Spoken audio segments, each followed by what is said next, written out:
I was born in 1930. When I was 3 years old, I went to a school, kindergarten, with nuns.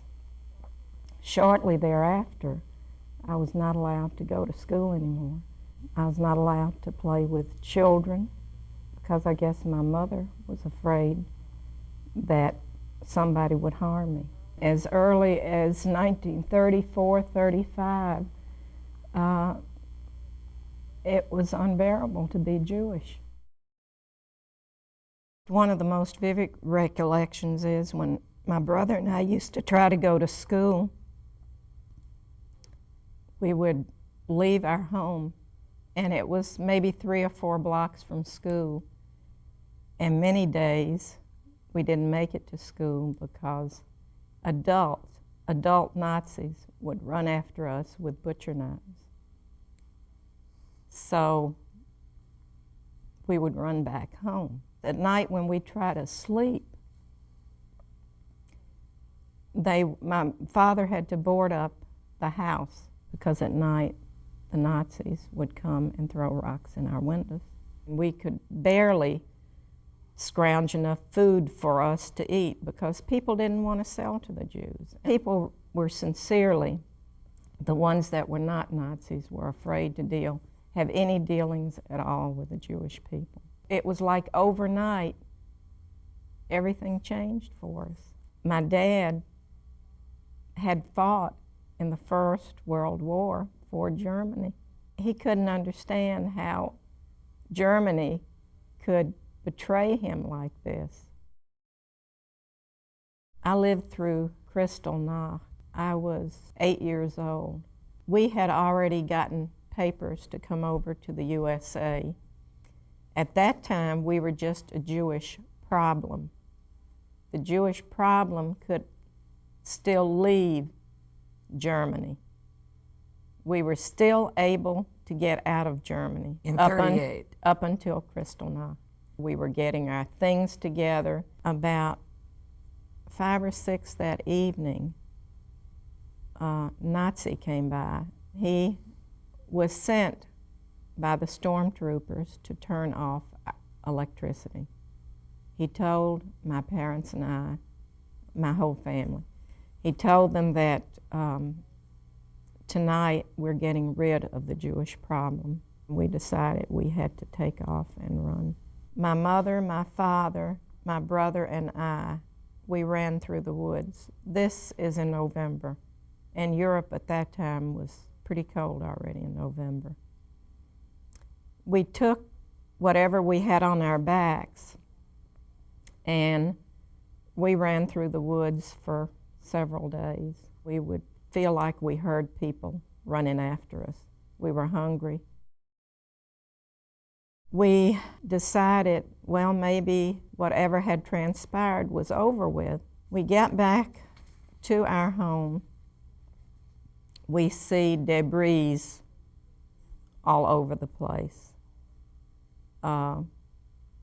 Crystal, silver, furniture that hatches had been taken to. But at that time, we were not concerned about the furniture, nor the silver, nor the whatever. We saw Nazis coming. My father ran, and he hid in the attic. And we also hid with him. But they found us. They had no problem finding us. They took my father. They took a club and beat him across the nose and his eyes, and they said, all Jews have to have crooked noses. While they were beating my father, and they took him to a concentration camp, we started running again. Mother had a little money with her, not a lot. We had nothing to eat. We started through the woods again. We were so frightened. We finally got to a train station, and we proceeded to take a train. We were going to Risselsheim. I had an aunt that lived there. On the train, there were lots of Nazis. and we felt like they could detect who we were, but they didn't. We got to Risselsheim. We went to see my Aunt Ida. She was no longer there. She had been taken to a concentration camp. We got to my uncle's house. We stayed with them a number of days, and they traced my mother to, they knew exactly where all the Jewish people lived and who they were and who their relatives were. They traced my mother to this home and sent her a telegram and said she had to come back to Höchst, my hometown, and clean up the mess the Nazis had made. Well, she went back and she had to clean up the debris that they had made. And in the meantime, she went to the mayor of our town and said, please, where is my husband? Is he still alive? We found out he was in Buchenwald. Mother said, we will not be a problem. We have our papers. We have everything intact. Could you get him out? We'll go. You know, we're ready to go. They, believe it or not, they let my father out. My father looked like a living skeleton when he came back from the camp.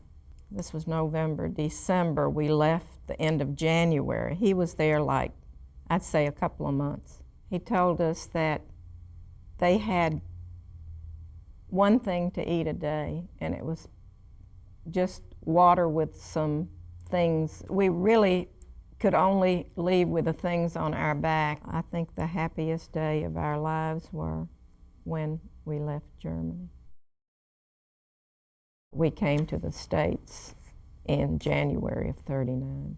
We had to start from square one. And I think when a man is almost 50, it must be frightening. And my mother was maybe 39, but we were just so glad to be alive. You know, that to me, nothing, it seemed wonderful to be able to do these things.